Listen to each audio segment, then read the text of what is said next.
घात कर रहा है। यही क्या कर रहा है?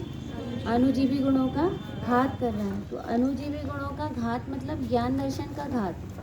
जैसे अपन कहें कि कोई अपनी आँख फोड़ रहा हो, कोई अपने कान फोड़ रहा हो, तो और अपने को क्या दे रहा हो कि थोड़ी सी कोई बेनिफिट अपने को कोई दे, तो अपन अपनी आँख फुड़वाएंगे क्या?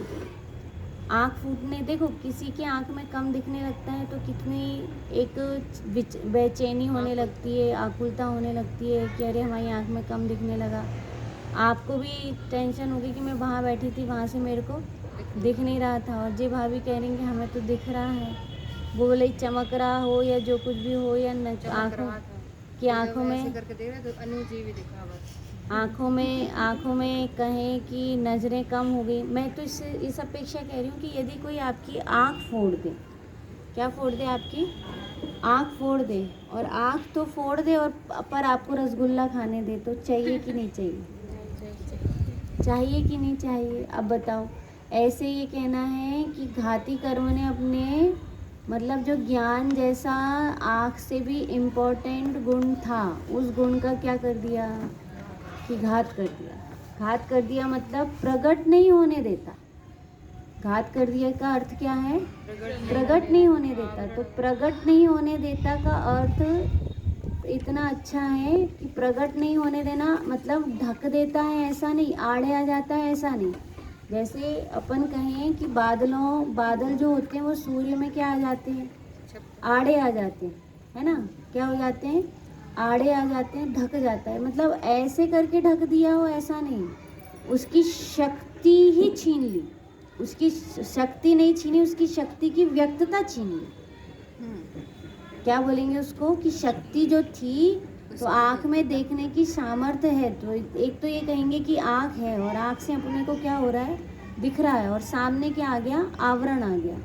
तो सामने आवरण आ जाने पर अपने को क्या लगता है कि आवरण आ गया है, तो आवरण आने पर अपने को क्या नहीं हो रहा? दिखाई नहीं दे रहा। सामने आड़ आ गई, क्या बोल देते हैं अपन? आँख पे पट्टी आड़ आ गई, हाँ, या पट्टी बांध दिए, या हाँ पट्टी बांधी, या फिर ऐसे करके कुछ रख लिया, या ऐसे करके देखा, तो इसमें क्या हुआ कि ये तो इधर से हाथ तक तो दिख रहा है, पर हाथ के उस तरफ नहीं दिख रहा, तो ऐसा आवरण नहीं दिया। घाती कर्म ने ज्ञान दर्शन गुण आदि जो वीर गुण आदि हैं, ज्ञान दर्शन और वीर गुण हैं, इनमें ऐसा आड़े नहीं आया। वो कैसा आड़े आया कि जैसे बल्ब होता है ना, तो बल्ब में स्विच जो था वो बंद है, तो ऊर्जा नहीं पहुंच रही, जिससे वो क्या नहीं हो रहा कि उसमें सामर्थ्य तो है जलने की, फ्यूज बल्ब नहीं है। अपन कहें फ्यूज बल्ब तो कैसा हो गया कि वो फ्यूज ही हो गया। वो कैसा हो गया? फ्यूज ही हो गया। जो फ्यूज बल्ब होता है, दीपाली कहाँ ध्यान है? इधर बैठ जाओ, वहाँ बच्चों की आवाज़ आ रही है क्या? देखने का मन कर रहा है। यहाँ पर ये कहना है कि वो कर्म का बंध जो था, वो कर्म का बंध क्या हो गया है? आड़े नहीं आया है, प्रकट नहीं होने दे रहा। उसका करंट, वो करंट जाने नहीं दे रहा। हाँ, वह जो है उनने ज्ञान मतलब घाती कर्म जो है, घाती कर्म क्या करते हैं कि वो सामर्थ्य को छीनते हैं। शक्ति तो रहती पर व्यक्त नहीं होने देते। क्या बोलेंगे अपन? शक्ति तो रहती है लेकिन क्या नहीं होने देते? व्यक्त नहीं होने देते। सामर्थ्य को प्रकट नहीं होने देते। जो प्रकट नहीं होने देता कहाँ है ना कि सामर्थ्य तो पड़ी है। जैसे अपन कहें कि किसी व्यक्ति बताओ ऐसा उदाहरण अपन जैसे अपने हाथों में ताकत तो है ना, ताकत किसी ने बांध दी, ताकत की शक्ति तो है, लेकिन शक्ति होने पे जैसे वो हो जाता है ना, लखुआ हो जाता है। तो लखुआ हो जाए तो लखुआ होने में क्या है कि सुन्नता आ जाती है। कैसी आ जाती है? वो शून्यता आ जाती है। तो वो शून्यता आ जाती है। ऐसी जो घाती कर्म है, घाती कर्म ने भी ज्ञान दर्शन गुण को शून्यता कर दी कि वो क्या नहीं कर पाते कि उससे हम देख जान नहीं पाते। वीर से उसमें रचना का कार्य नहीं हो पाता। तो यहीं पर यह भी कहना है कि ऐसा है घाती कर्म। घाती कर्म बादलों में आड़े जैसा नहीं है। देखो सूर्य है तो सूर्य से क्या हो रहा है? प्रकाश आ रहा है, लेकिन प्रकाश आ रहा है पर उसमें क्या हो रहा है? प्रकाश आ रहा है लेकिन उसमें बादल आ गया, तो बादल क्या हो गया? आड़े आ गया। उसको क्या बोलेंगे? आड़े आ गया। आवरण, आवरण का अर्थ यहाँ पर समझाना है कि प्रकट ना होने दे। आवरण का अर्थ क्या है यहाँ पर? प्रकट ना होने दे। आवरण का अर्थ है शक्ति थी लेकिन व्यक्त नहीं होने दे रहा। जैसे अपने में देखने की शक्ति है लेकिन कोई व्यक्ति ना मिले, ना किसी, ना कोई काम समझे, ना मिले, ना पढ़े, ना लिखे, तो अपने पास शक्ति तो है लेकिन अपन क्या नहीं करते, उसको व्यक्त नहीं होने देते, यूज नहीं करते, है ना। अपन उसको व्यक्त नहीं होने देते, उसको क्या बोलेंगे?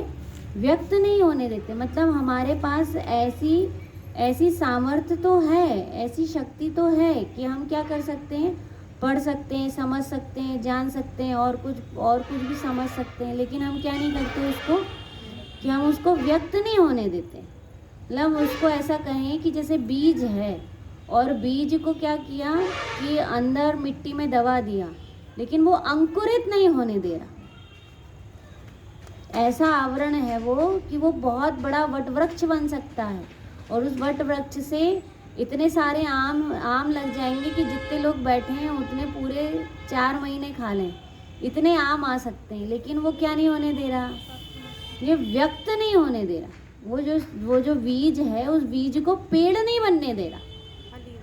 समझ में आया? पेड़ बीज को क्या नहीं बनने दे रहा, पेड़ नहीं बनने दे रहा, मतलब विशालता को प्राप्त नहीं होने दे रहा। तो वो कहना है कि शक्ति, पर बीज में शक्ति है कि नहीं बड़ा पेड़ बनने की, कि शक्ति तो है बीज में लेकिन वह क्या नहीं हो पा रही है, व्यक्त नहीं होने दे रहा, प्रकट नहीं होने दे रहा। इसलिए यहाँ पर कहा कि प्रकट नहीं होने देना ही आवरण का अर्थ निकालना।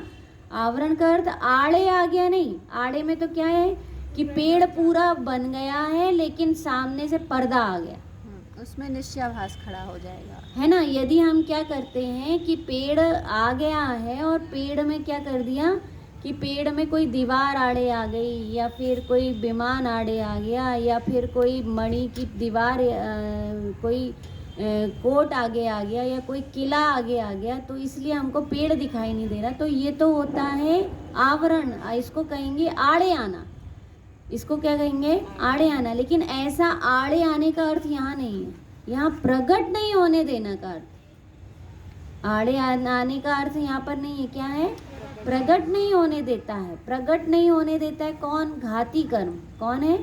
घाती कर्म। घाती कर्म किस किस को प्रकट नहीं होने देता? अनुजीवी गुणों को। कि वो जितने भी ज्ञान दर्शन चारित्र और ज्ञान दर्शन और वीर, विशेष रूप से लेना कि ज्ञान दर्शन वीर को क्या नहीं होने देते, कि प्रकट नहीं होने देते। और जो श्रद्धा और चारित्र गुण है, इन श्रद्धा और चारित्र गुण को वो क्या करने में निमित्त बन जाते हैं, कि वो विपरीत करने में निमित्त बनते हैं। श्रद्धा और चारित्र को विपरीत करने में निमित्त बनते। बताओ, मतलब उनकी सामर्थ्य देखो घाती कर्मों की, कि घाती कर्म जो चीज है अवेलेबल है, बताओ कितना गजब है। मतलब पेड़ बनने ही नहीं दे रहे, और बनने भी दे रहे तो कितना, कि छोटा सा एक डाल का क्या आ गया, एक डाल की जरा सी कौम आ गई, जरा सी कौम बस फूटी और बस इतनी फूट पाती है। ऐसे अपना जो मति ज्ञान श्रुति ज्ञान है वो कैसा है, जरा सा कौम फूटने जैसा है। जैसे बीज में से क्या हो गया, छोटा सा कौम फूट गया, जैसे अंकुरित हो जाते हैं ना, तो ये मति ज्ञान श्रुति ज्ञान इतना सा ज्ञान है। और जबकि केवल ज्ञान कैसा है, कि वो केवल ज्ञान वटवृक्ष समान इतना प्रकट हो सकता है। और कितना बड़ा वटवृक्ष, कि अभी का नहीं, चौथे काल का बड़ा वाला, है ना, इतना बड़ा। और वो भी नहीं, वास्तव में देखें तो वो तो अपन उदाहरण में कह रहे हैं, इनसे भी ज़्यादा, है ना। जैसे अभी कह रहे थे ना कि बल्ब छोटे थे तो दिखाई नहीं दे रहा था, बड़ा बल्ब लग गया, है ना, इधर से भी बड़ा बल्ब लग गया और इधर से भी बड़ी मरकरी लग गई, है ना। तो अब ये कहना है कि वो हिलोजन भी जल रहा है और इधर का भी जल रहा है। तो ये बड़े विशाल लाइट, उसके सामने ये छोटे छोटे हैं जो वो कैसे हैं, फुस फुस फुस फुस फुस है, चुस फुस। तो ये फुसफुसा ज्ञान कौन सा है, मति ज्ञान और शुद्ध ज्ञान। मति ज्ञान और शुद्ध ज्ञान कैसा है, कि ऐसा ही है, वह कैसा है कि बहुत अल्प ज्ञान है। कैसा ज्ञान है, बहुत अल्प ज्ञान है। अब यहाँ पर ये कहना है कि इतना जो अल्प ज्ञान है, इतना फुसफुसा ज्ञान है, अपने को उसी का अहंकार हो जाता है और उसमें से भी एक पर्याय को जान लेते हैं। तो